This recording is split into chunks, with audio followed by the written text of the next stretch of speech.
Hello everybody, my name is Roxtus, And I'm Soulkill. and welcome back to Warframe. Woo! Well, are you ready? I'm ready. Alrighty, so we have update 36, which is Jade Shadows in Warframe. This is pretty interesting. I just kind of wanted to quickly go over some of the new things, some of the key things that came up, and I just kind of looked at. I was like, hey, this is pretty cool. So they did, within update 36 for Jade Shadows, they added in 2 new Lich type weapons, sisters weapons. So in that category, they added in the Sobek, which is really good. The Kuva Sobek is a very, very good variant. We already did a Archon hunt. Is it Archon? Yeah, Archon hunt. Yeah, we already did an Archon hunt with this. This is a very good one with the Heck.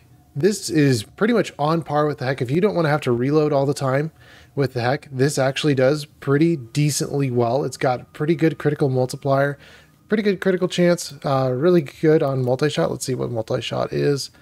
Multi-shot as 5 on the base, 21, 21, and 2.3. And the Heck, which stands currently at... It has a really poor magazine. The magazine's on 4. I believe the Sobek is at 20, so it's really good because you basically get the continuous fire.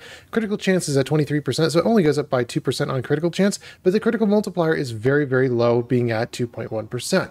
The multi-shot at 7 and the multi-shot at 6 or 5 for the Sobek. So this, even though it does have more multi-shot, the critical multiplier isn't as high. It's pretty low in terms between the two. So just for me, I really like using Sobek. I've actually had my previous Sobek, which actually has 8 Forma on it, and I just love using that thing. And currently, this is my go-to. But as you can see, my previous Sobek, which I have been using for a while, it has actually acid rounds on it. I have completely gone to a new Sobek. Love this thing. This thing is really good. Just pick this up as soon as they release this.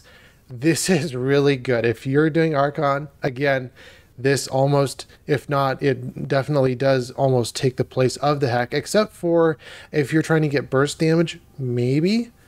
Because if you're stealthed and you hit that Archon, when you're stealthed, you get that damage bonus if they do not notice you right away. So maybe the Heck you can definitely one-shot with. I'm not sure on the Sobek, but Sobek, to me, if I don't care if he knows I'm there or not, that's a pretty good one where you can be able to take out the Archons with. So this is a very good weapon right off the gate. And then they also added in another Tenet weapon, which is the Tenet Glaxion.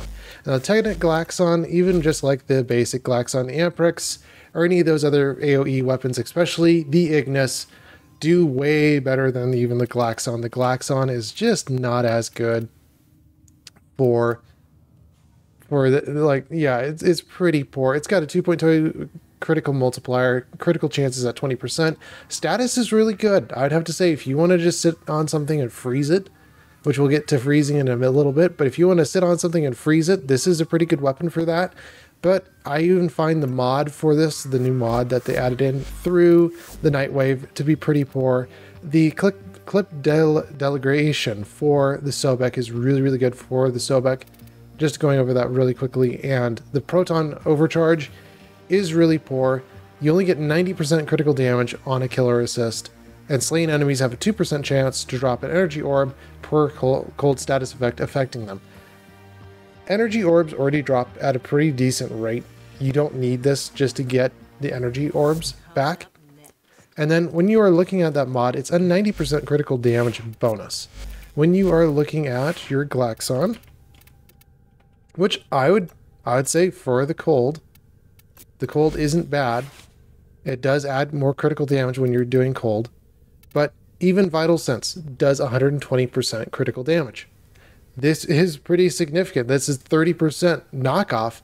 I would have expected a little bit better off of that mod if you're trying to give something that's significant to the weapon and be like, hey, this does a pretty good job. This is significant for this weapon. Not so much. I wish that it was a little bit more unique. And plus two, when you're looking at the Glaxion, there's no real reason to put on galvanized aptitude because you only have one status type, which is cold. You only have one thing that you can throw on it.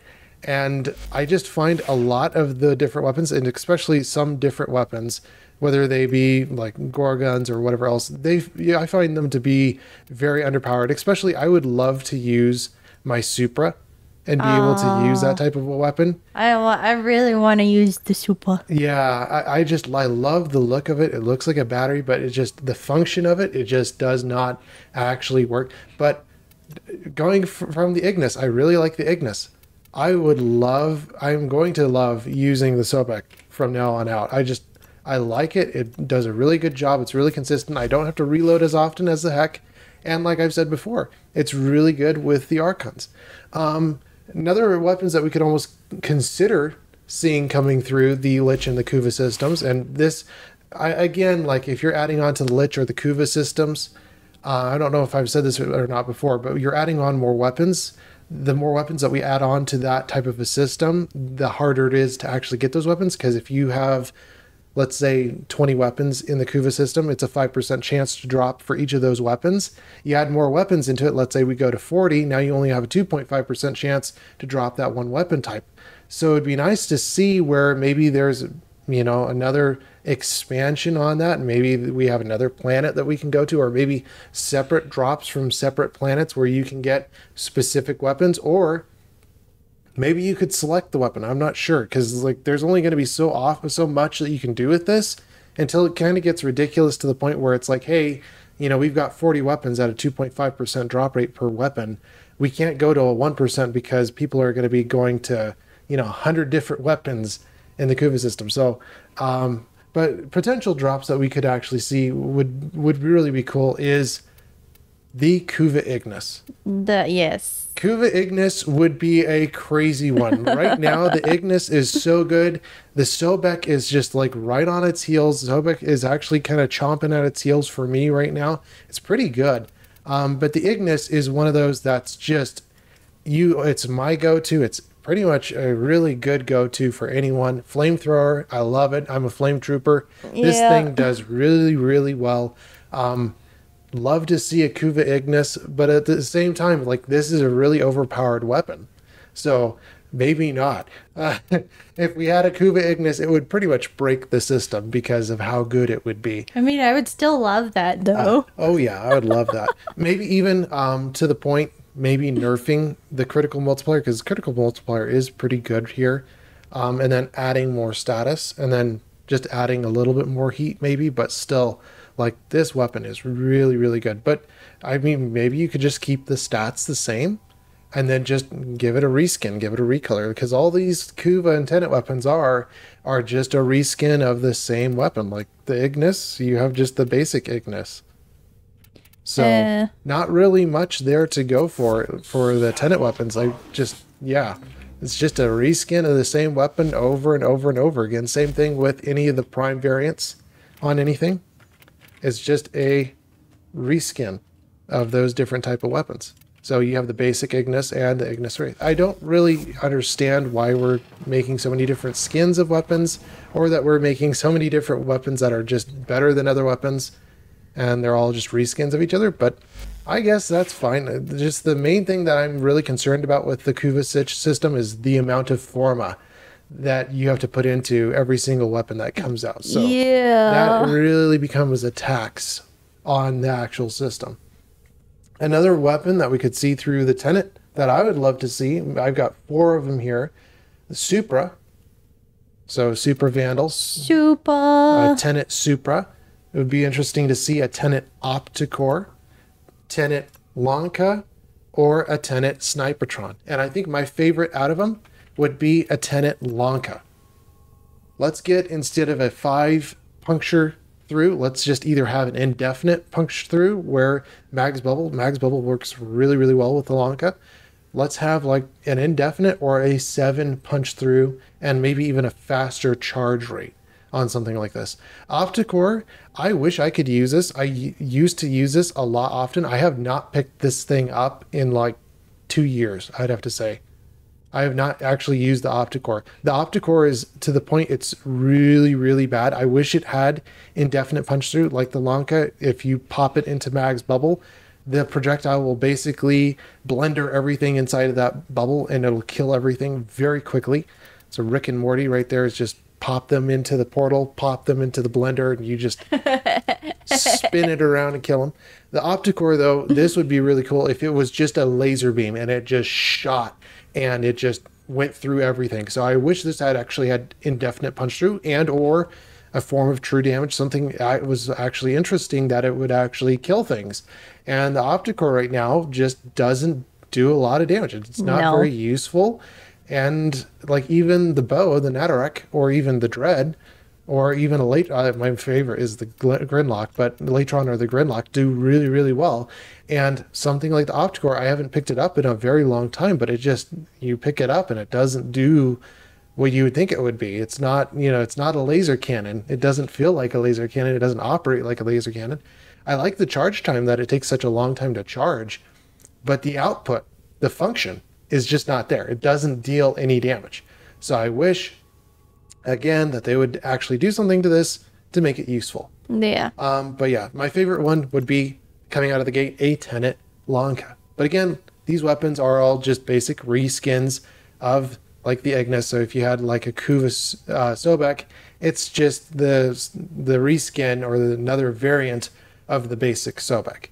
So I don't know why we're adding in more of these like weapons. I wish we could expand upon weapons, or, you know, do something a little bit different, but at least we got 2 new weapons, and I'm pretty nice. This is nice to have a new Sobek that actually has way better stats. You get way better stats with this new Sobek, especially the previous critical chance was at 11% to 21. That's a big jump for me. So I really like that. That's really nice that we have that new system right there. I like that new Sobek. Yeah. Moving on, we got pickup changes. So for mods, they have changed the mod system a few times, and I don't know, especially when you're picking up mods and you have that mod pull up on the screen, hey, you got this mod. This is pretty cool. This has changed a few times in the past. I think we are still kind of dealing with the same issue, which is the mod pulls up on your screen and it takes up a huge portion of your screen. How do we deal with that? And they've kind of dealt with it in a few different ways in the past. I know I have one screenshot of it being on the far right side of my screen, and now they've actually kind of moved it to the left side of the screen. Well, there's a big problem with that, because if anyone comes up on your channel like Little Duck, they override that mod and they go over that mod, and that's actually a pretty big problem, because now you can't even see that mod anymore. The communication line basically overrides the visual of that mod popping up. And that's just kind of annoying, because now you have 2 elements that are basically fighting each other over the same space on the UI. And to be able to actually have different space for different things that actually go onto the UI is pretty useful. But also, the mod takes up a pretty significant amount of space. I wouldn't change the UI transmissions at all. The UI transmissions are completely fine the way they are on the left side. I liked the old transmissions where Lotus was actually not moving. In the original variant of Warframe, Lotus would just pop up on the screen and she wouldn't move. She wouldn't have any animations for, you know, talking or anything else like that. She would just kind of sit there and she would, you know, just blink on the screen, I believe, and, you know, you'd actually hear her voice. But now we actually have animations for her, which is pretty cool. But I would almost move the mods to the right side of the screen again. Yeah, I don't like that. But plus 2, the size of the mod. The size of the mod, I think, is the main thing. It takes up a huge portion of the screen. I love the old system. I love the old system where it popped up on the screen and it showed the mod. I love that system. I would keep that system. The new system is where we don't even see the mod anymore. If you go into the Orokin Derelict or the Orokin Void, you don't even see that mod pop up anymore.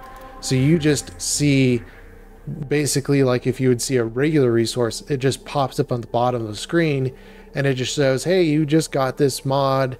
That's kind of it. You don't get to see the visuals of the mod anymore. You don't get to see, you know, like the artwork or anything on the mod anymore. It's just, hey, it just pops up, you got this mod, and that's it.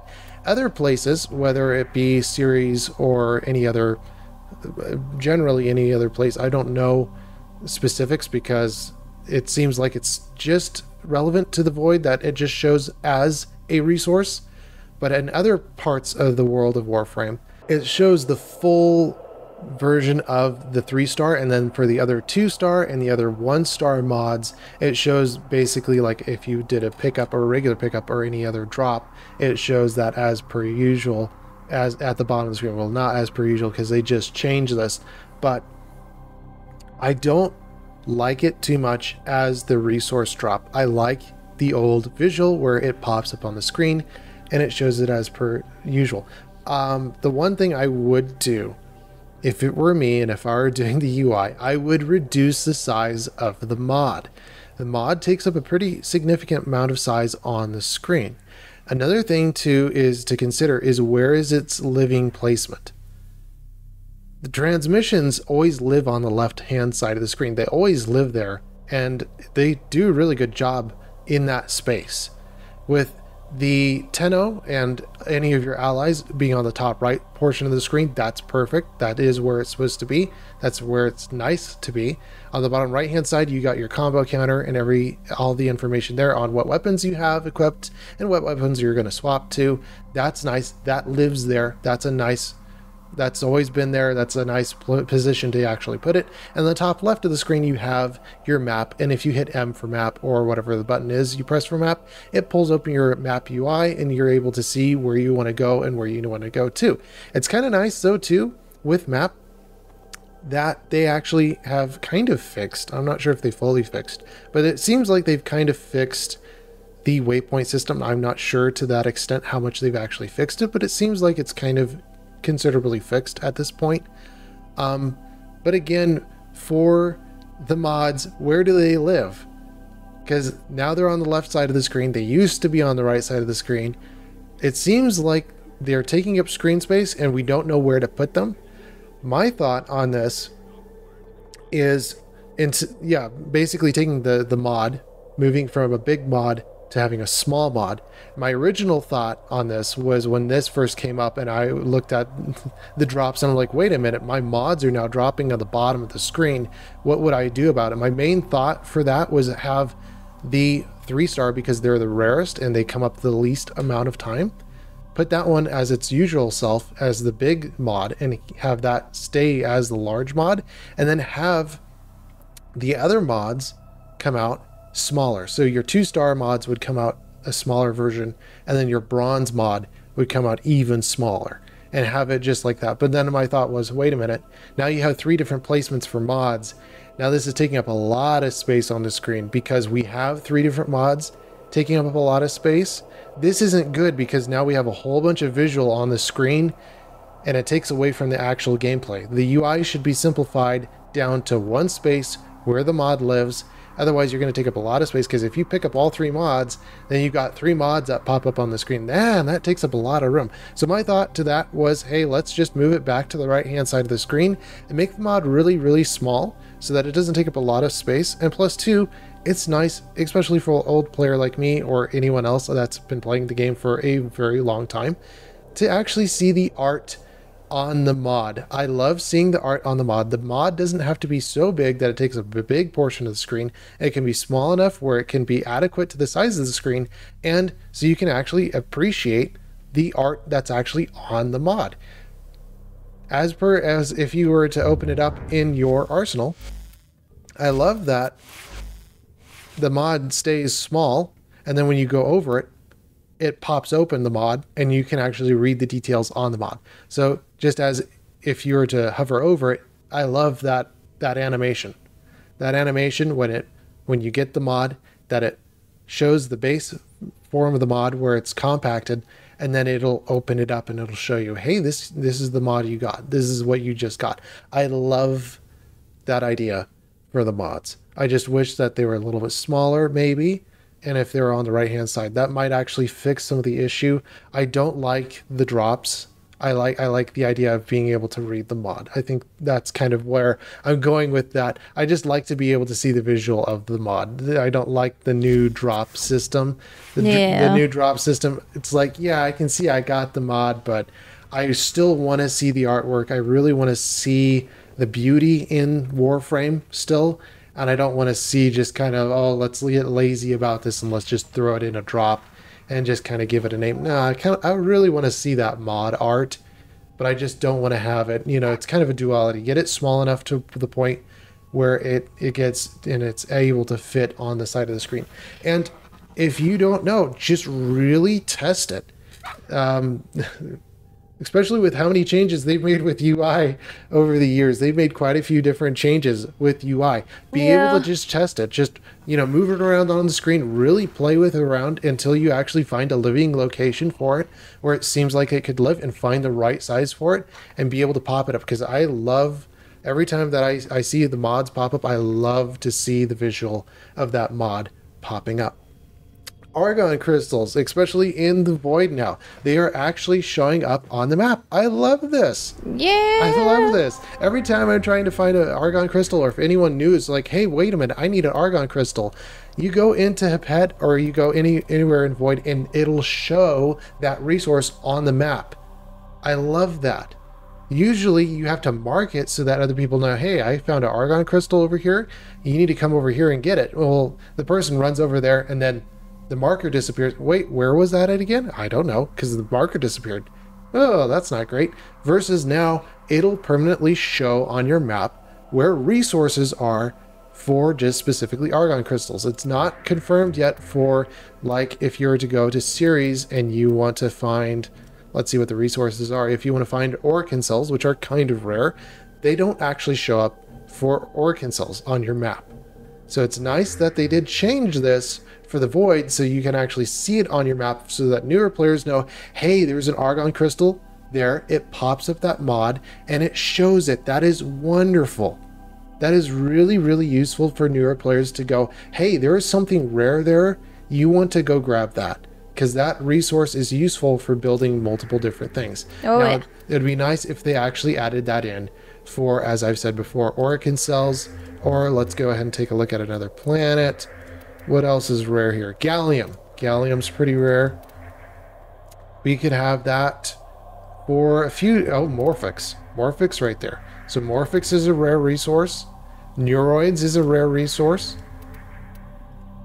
So any of our rare resources, it would be nice to be able to actually have that throughout the rest of the map. I know we've just done it for the void, and maybe it's just the void for now, but it would be nice to see that for all of the resources that are rare. So like Morphix, Neuroids, any of the rarer resources, to be able to show those up on the map so that newer players that don't know that that is a rare resource can actually go and grab it, because it does pop up on your screen and you go, hey man, that's a rare resource, I need to grab that. Yeah. And you can go ahead and grab that. So that is a nice new change that we have actually seen off of this. Gear wheel.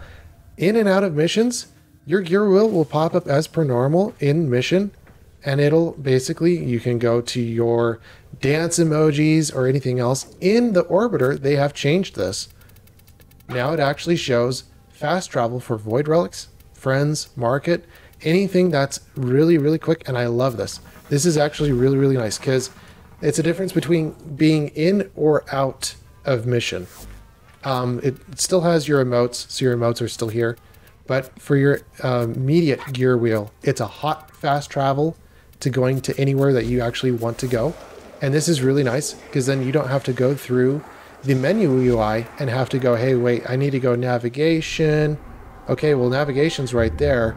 But let's say if I need to go, and I need to go to my arsenal, well, that's 2 clicks away. If I need to go to, let's say, relics, I have to go halfway down this list, and this is a pretty long list to go through.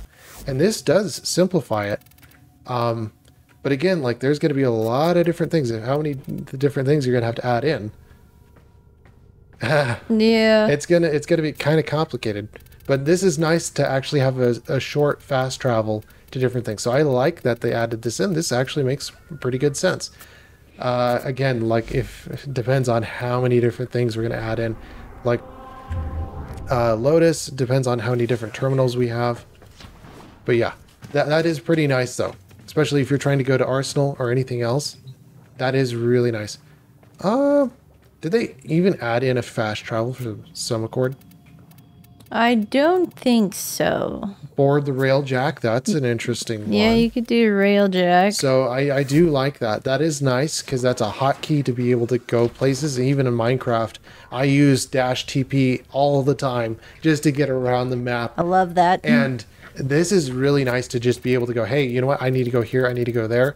It would be nice and interesting to see. I'm not sure if it is true or not, but it would be nice to be able to see something in the dojo where you go into your dojo and you can just go ahead and go queue, fast travel. I need to go to the Tenno lab, something like that. That would be cool to actually see something like that in the labs. So yeah. Frost changes. We're going to go back to the icy cold here. Frost. So, the actually changed his passive. Cold status effects from Frost's abilities have their duration increased by 100%. Kind of. Frost gains 50 armor per enemy affected with cold status within 15 meters. Basically, we're doing the same thing as Ember's passive here. There's nothing too smart there. Not too smart of a move. Receive 5% ability strength for every enemy. Oh, this seems similar. 5% ability strength for every enemy within 50 meters affected by heat status effect. That seems oddly familiar. Yeah. 5% ability strength and 50 armor, 50 meters travel time. Let's take a look at that again. Let's see. 50 meters? Nope, 15 meters. So it is shorter range. Abilities increase duration by 100%. And 50 armor per affected with cold 15 meters. Okay, so that is a little bit different, but still, I don't know what to think about this. This is 15 meters. That's a pretty significant range. Ember is quite larger, 50 meters, but it kind of seems like it's kind of taking off of Ember a little bit. I do get that they have the ice and hot, cold, whatever duality they like to do the marketing for these two. That is kind of interesting. I gotta say one thing though, especially when you're even talking about League of Legends, Nocturne, they changed his entire bio. When you're rewriting a character or if you are reworking a character, don't change them too much to the point where they just completely become a different character, because they reworked Nocturne's lore and bio from being the nightmare that stalks your dreams to now he's a demon. He never used to be a demon. He never had any part of demon in him to begin with. He was your nightmare. It's like basically you went to sleep and Peter Pan started stalking your nightmare. That's exactly who Nocturne is and was. And now we've completely changed it around to Nocturne's now a demon. Same thing here. I try to keep the Warframes. If you have a base idea for the Warframe, or if you have a base idea for a Warframe story, I like to keep it along the same tangent line. This is Warframe. We're going to keep the same story that Warframe is, and how it's going to be for the rest of the Warframe gameplay, and how Warframe lives on through its legacy. Same thing here with Frost. The previous passive used to be if you get struck by struck by an attack, the attacker has a 10% chance to be frozen solid. And that's for, I believe, a 20-second duration. So I get that cold status effects from abilities have their duration increased by 100%, but this isn't always true. For Avalanche, it doesn't increase your freeze duration from 12.4 seconds to 24.8 seconds. It doesn't do that. So right there, it doesn't do that. It will increase your freeze any other duration. Same thing, I believe, as Saran. Saran also does increase status effects by 25% longer. So Frost basically does 4 times that amount just for cold though. She does for all status effects. So that's something to keep in mind. But this is really nice so that you actually can freeze someone, or cold them. Sorry, not freeze. Freeze is more Avalanche. But you can slow them by double the duration. So it just increases the duration for that slow and how long that slow persists. I would like, I would probably do Snow Globe. If your allies are inside the Snow Globe, this is what I would potentially do. Frost is known for being the protector. Frost is known for saving the kids and being able to keep them inside the snow globe and being able to protect. That's his job. That's his role. That's who he is. If it were me, I would move this armor buff into the snow globe and basically go, hey, you know what? Any allies living within snow globe gain an armor buff of 200 armor, let's say, for 20 seconds or whatever. And as soon as they exit or enter the snow globe, that duration is refreshed, rebuffed. So that's what I would potentially do. And also Avalanche. He already actually has, I believe, an augment for that as well. Let's go ahead and look it up. Icy Avalanche. Allies within range, affinity range, are coated in ice that gains 40 overguard per enemy hit. Overguard increases by 50% of your armor once per enemy. So, yeah, it basically coats allies in protective. He is protective. This is who he is. He's protective. Why not put it into Snow Globe where your allies that walk into Snow Globe gain more armor? You're making an icy environment, make it real icy so that other allies can gain more armor. Maybe even have that procced off of how much power strength you have, and it gains more armor based upon that. That would be pretty nice. And then you don't just get that armor, you're the protector, you're protecting everyone else by giving them armor. So that would be pretty cool to see. Something like that. Abilities, adding more increased duration by 100%. Don't really need that. And of course, the cold status effect for the armor gain is completely conditional. I would completely throw that thing out of the window. That, to me, that's not consistent. I don't like that. I would actually, in fact, bring in the old passive. This is what I would actually think of, is bring in the old passive. Instead of a 10% chance or a 5%, or let's see here. Instead of a 10% chance for a melee attacker, I'd have it for any attacker that attacks you, whether they're ranged or whatever, and it would freeze them. And then not only would it freeze them, but it would also make them double vulnerable. So if they attack you and they get frozen, and then also any damage that you deal to them would do double damage. And I would actually call it, instead of something like, instead of, where is it? Oh, I have it on. Instead of Biting Frost, which is really, really good, I would actually rename it, and I would get rid of Biting Frost, and I would make that your passive, and I would make it so that it is Frostbite. Literally Frostbite. That's what I would do. So 10% chance every time you're attacked, melee or ranged, your target gets frozen. The frozen person takes double damage from any source. And it's a 10% chance, so it's very rare. But when it does happen, they get frozen, or even upping the chance of that, and maybe even reducing the double damage to 150% damage or something like that. That would make sense. Another thing you can do too, and something that comes from actually Chronicles of Narnia, is you have the Snow Witch, or whatever her name is. I forget what her name is, but she throws or turns people into stone in the actual Chronicles of Narnia. Same thing here. You look at these guys that are frozen solid, they are frozen solid in ice. You could have something extra into that passive where maybe even that they are a stone or basically an ice statue, and that they gain or give other individuals around them more armor based upon their cold, and they give your allies more armor based upon them being cold. I don't know. You could do something kind of unique with that passive. Kind of seems lazy, kind of seems like they threw out the old passive because they didn't know what to do with it, and they just kind of copied off of Ember. I don't know what to think about that. It doesn't seem like you're trying to keep the old passive or anything like that. I would have done something unique that kind of plays along the same role as Frost, which is the protector. He's not introverted, he's extroverted, he's a guardian. And this just kind of makes him introverted and kind of selfish, because now he's the only one getting that armor buff. So I don't like that too much. I like the more Guardian Frost, and maybe even that Guardian Frost could also affect himself. Why can't he affect his allies and himself along that same wall? Yeah. So yeah. Yeah, I would change that around a little bit different. And then finally, the last thing that I can think about is the path of Warframe.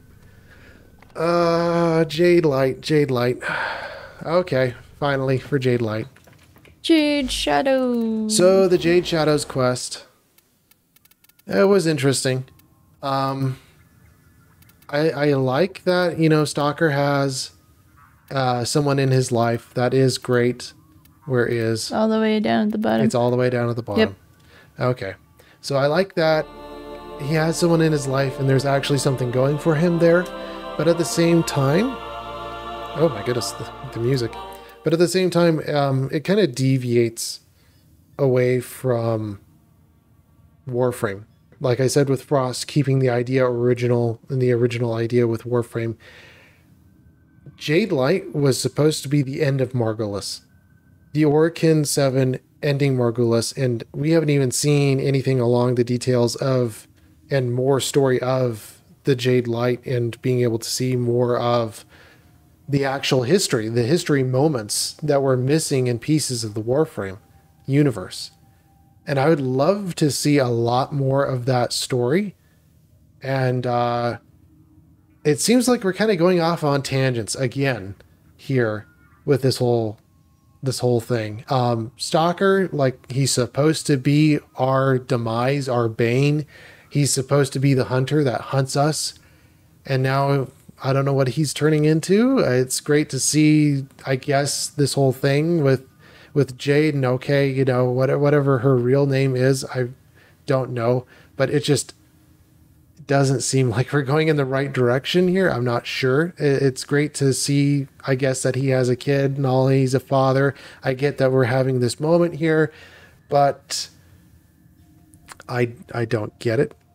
I really don't. I would love to see and experience more of the Warframe experience, what we actually saw from the beginning of Warframe till now.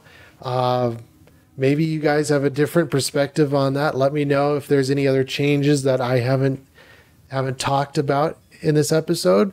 But yeah, I really man, I'd love to see a lot more of the original story, like Margulis, and what things are actually going on throughout the entire story. It seems like we get nitpick details here and there of the story trying to build up until the now. And I still find myself going, man, we're still missing major pieces, even small minor moments in time where it's like, where does this build up? You know, it just kind of feels like we're going on tangents, but I'm not sure. But I just keep on finding myself like missing the old Corpus tile sets, especially like going back through even like Venus or some of these ship tile sets, and I go, man, I'm missing that window that I used to pop open and the vacuum would seal the room. I did like breaking the windows. But even the old Corpus tile sets, like there's that really annoying room that you'd walk in and it had, I believe it was like 8 different entry points, and you have to go between all the pillars and go behind the pillars to find where there was a specialty item. I forget. I think it was, oh my goodness, there's a lot going on. But I think it was through syndicates that your syndicate battalions would actually spawn behind those points. I really miss the old tile sets. That's something that I really keep on coming back to. I really miss the old tile sets. I really love the Orokin Void. I really want to see more of the Orokin. I think we're kind of just like dancing around the main idea of Warframe. We're not really kind of like pinpointing, you know, actual events and actual things that actually happen in Warframe. I can kind of think we're dancing around that idea. And then with the whole Jade Light, it's great to see that, but I would like to see a little bit more of Stalker being mean and being who he is supposed to be. And then like we get the whole cinematic and everything. I get that we have that moment, but we're adding in another 4-hour farm. That's like, ah, man, you know, another 4-hour farm. But it would be nice to see in the future, hopefully soon. Yeah. Hopefully that we actually see some more story, maybe even something that Soulframe brings in to Warframe. I'm not sure. But yeah. Kind of what I'm getting from this episode is a lot of confusion. A lot of we don't know what we're doing, and maybe we know what we're doing, but like even the Kuva weapons, it's just a reskin. Even the mods, it seems like we don't know what we're doing with the whole UI, and we're trying to test things out. So I'd like to see what actually happens with that. Maybe there's a few new ideas that come from that. Argon crystals, I love that. That new change there that they made, the new change to argon crystals. That was lovely. That was lovely. I love to see that, making the UI simpler, and especially for newer players that don't know that those are rare resources, making those more obvious. Same thing for capture targets. If you don't know the capture target is down, it makes it, you know, something where it's like, you know, the capture target's down, it starts blinking in that direction with the waypoint. That would be great. So you know that that target is down. It would make it more obvious. The gear wheel and the orbiter, again, this is a great development. This is great because then if I need to go to Void Relics, I can just fast travel there instead of having to go through the entire UI just to go through and try to read and try to find Void Relics. I have it right here on the UI wheel. This is great. This works. Frost, again, trying to keep the original condition of the Warframe. Same thing with Nocturne. I don't like it when we go on these rolls and we're going to go ahead and take a wrecking ball and ruin the entire character for everybody. Well, maybe it's just me. Who knows? Maybe it's just me. Maybe the new Nocturne is just what you guys needed and he's the demon in your nightmares. And I mean, that's fine, but I really like the original idea, which is he is the nightmare. He actually weaves himself into in and out of your dreams. I love that part about Nocturne. And I'd like to see the same thing with Frost. I'd like to see him kind of stay the same and maybe even kind of change him for the better and maybe even keeping it simple. You know, I like the idea of just keeping it simple, make a few changes so that the passive is actually useful and it actually has a part in his kit that actually makes sense. I don't think the new part in his kit makes sense. In fact, I actually find it kind of inconsistent because of the Frost coming on and off of the Warframe. So that's just completely inconsistent. And especially with Warframe, I'd like to see the old tile sets come back. That actually is pretty cool. Maybe even change the tile sets because I know some of them are kind of repetitive and some of them are kind of annoying for the old tile sets. That would be cool to actually see the old tile sets kind of get a rework a little bit because I know some of them are kind of annoying. But the old tile sets, I do love the old tile sets. Having those come back in, that would be pretty cool. And yeah, just I like the Jade light. Kind of cool. It's great that we have a stalker moment. That is pretty epic at the very end where, you know, everything happens at the very end of that quest. But at the same time, Stalker is supposed to be the bane of our existence. He's supposed to be the hunter that hunts us. And I would like to see him be just mean again. And I just can't keep on thinking that we're kind of ruining Stalker's role, his image. And I would like to even see, because like they even read, I would even read this to be honest. Let's go back to here. The heart of the labyrinth, none darker than the stalkers. At the center lays answers, loss in life, one lost, another gained. No, that's not the quote I was meaning to read.